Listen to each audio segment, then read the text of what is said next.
a stay-at-home mother of 2 children. I love the fact that I can stay at home, but it can also feel boring, repetitive, and unfulfilled at times. If you understand it fully, it will be very, very hard to take anything personally. So, Doesn't make any in sense. your opinion, is it better just to not even react? Well, yes.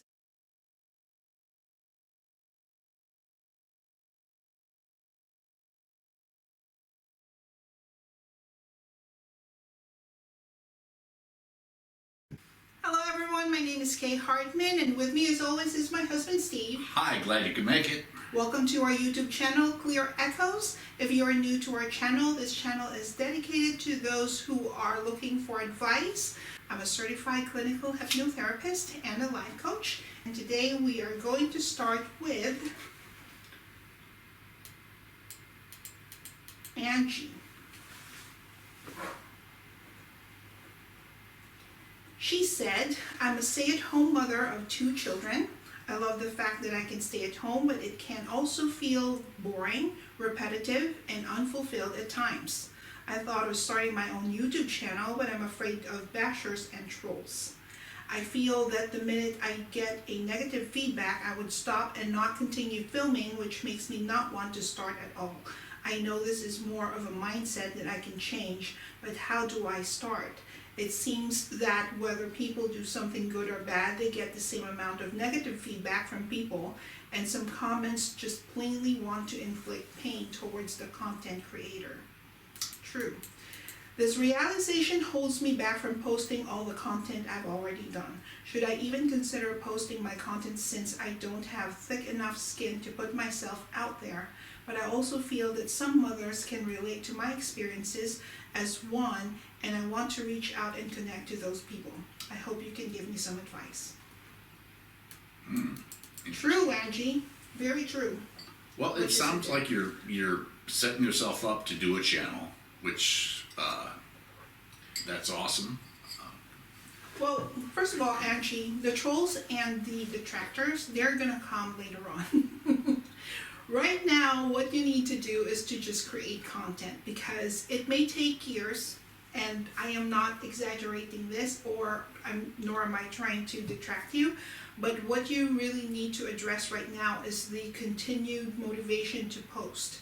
Because right now, as you've seen, our channel doesn't have a lot of views yet, we don't have a lot of subscribers yet. So what you need to find is the willingness to create content even though no one's watching yet. Yes. That is the first thing that you need to get your mind on. Set your mind into constant motivation to create the content that you wanted to put out there. Right. The detractors, the trolls, and the bashers, it will not come until you have at least 1,000 subscribers, which is, before it was easier to have, I have I think 3 or 4 channels, YouTube channels now, and the first one is connected to my previous business that I've had for over 20 years, so that has a little bit more of a following than this new channel that we just set up. But it will come. The bashers and the trolls, they will be there. It's part of having a channel on YouTube or on Facebook or on Instagram. It really is. Before, I was very reactive. If I hear something that I don't like, I would react to it. I would say whatever it is that I wanted to say. But one thing that I've learned attending the practical psychology classes that I've been taking is that whatever reaction or whatever somebody says, good or bad, has very little to do with you. It has everything to do with, number 1, their belief, and number 2, their state of mind. If you understand it fully, it will be very, very hard to take anything personally. Right? Yeah. I didn't understand. It took me a while to understand those 2 things, but once I understood it, it's very, very hard to be, number 1, reactionary, and number 2, to take anything personally. Because the first thing that you will think is that what's this person going through? You know, instead of like what their reaction to what you did. Once you fully understand those two things, it's going to be very, very hard to like say anything. Yeah. It's not right. Yeah, and it's probably not even related to your content, or they're just trying to get, they're a troll.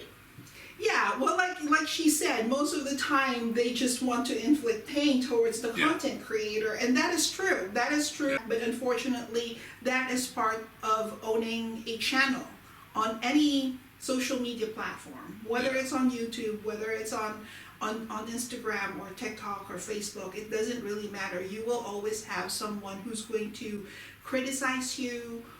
So, doesn't make any in sense. your opinion, is it better just to not even react? Well, yes. If you react, whether you say something good or bad towards the person, you're giving that You're engaging comment, in the... yeah, you're giving that comment oxygen to breathe. Oh, yeah. So you just basically delete, block. Yeah. Move on with your life. And if it's my thoughts, and I'm not sure if you can do this, but you can delete comments that are left, right? Yeah. And if you can't take it upon yourself to go through this because maybe you're worried that it's going to destroy your personal motivation or hurt your feelings, have somebody you trust be somewhat of a moderator and give them the responsibility to read the things. And yeah, you can actually do that. You can have one of your friends, hey, can you please read this? And then if it's not something good, I don't want to hear it, just delete it and block it. Yeah, but don't make sure that they know that their job is not to engage the person and start cussing them out. Well, no, you have to make them understand what I just told you too. Yeah, exactly. Don't take it personally, because it's not really about me or you. It's about this person who's giving that.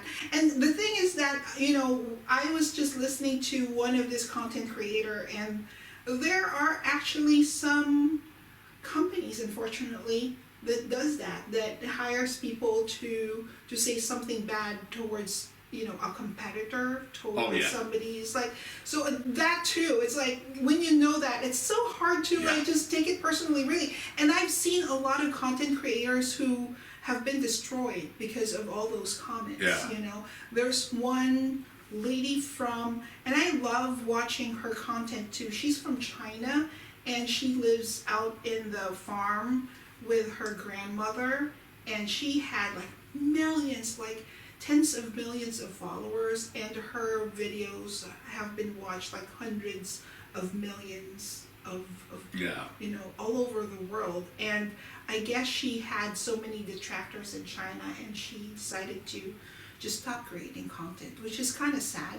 Cinematography of her content is really spot on. So that she has a team that works for her to shoot her. But she stopped because she had so many detractors in China, and she got affected by it. And you can't blame the person, because some of the things that you would read really is something like, it's really hurtful and would really crush your spirits. But if you know that this person is either being paid by a company to say those things, to destroy you so that they can promote their product or they can promote their services or whatever it is, it's hard to even be serious about what you're reading and be affected by it.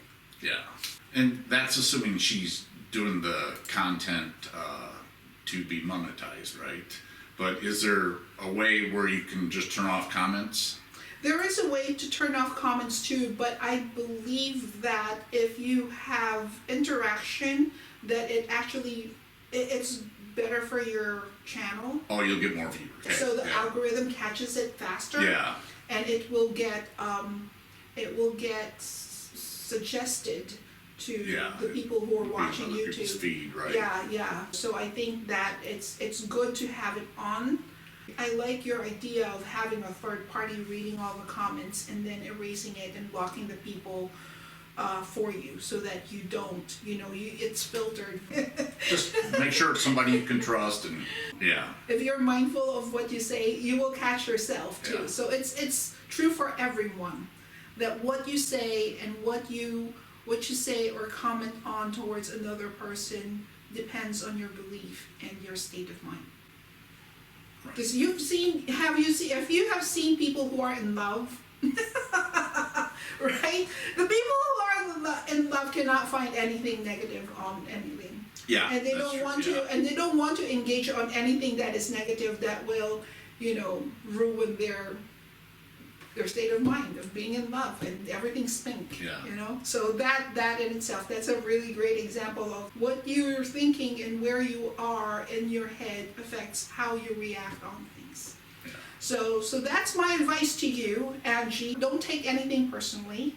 I know it's easier said than done, but when you understand those two things, it's going to be very hard to take anything personally. And then have a third party read your comments so that it's already filtered by the time that it gets to you. And just realize that, yeah, you're going to possibly have negative comments, but there's a lot of people that aren't responding, that are enjoying your content. Mm-hmm. And it's something they look forward to, and it makes them feel happy inside if it's that type of thing. So that's motivation for you, that you actually got people that are somewhat fans and enjoy your stuff. Right, yeah, so focus on that. And also, there are times when the criticisms are true. This negative comment would actually improve me. So that is also welcome. A lot of companies do that, right? When you try and give them a feedback about their service or whatnot. Constructive criticism. They wanted to know about it so that they can improve their services. So that will help you. So there's good, bad, and there's different levels of what you're going to deal with. So, but you can do it. Yeah, you're but going you to be can awesome. do it. So I advise that you start your YouTube channel. You start uploading right now because it will take time before the algorithm catches on it and suggest it to other people. It will take months. It will take sometimes years to do that. So just create your content and upload it and upload regularly. And don't worry about the detractors because that will not come until much later. Yeah. All right, Angie. Okay. Best of luck on your channel. Email it to me so that I can watch it. Yeah, make it awesome. And make it awesome. All right.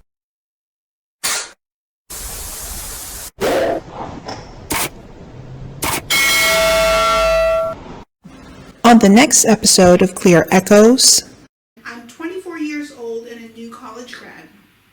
I've realized that the field I took isn't the right one for me, and the job I will be going to is not what I envisioned. It's the environment that, Right. if that's enjoyable to you, that'll make you continue and you can get through it. Finding your calling depends on what phase in your life you're at.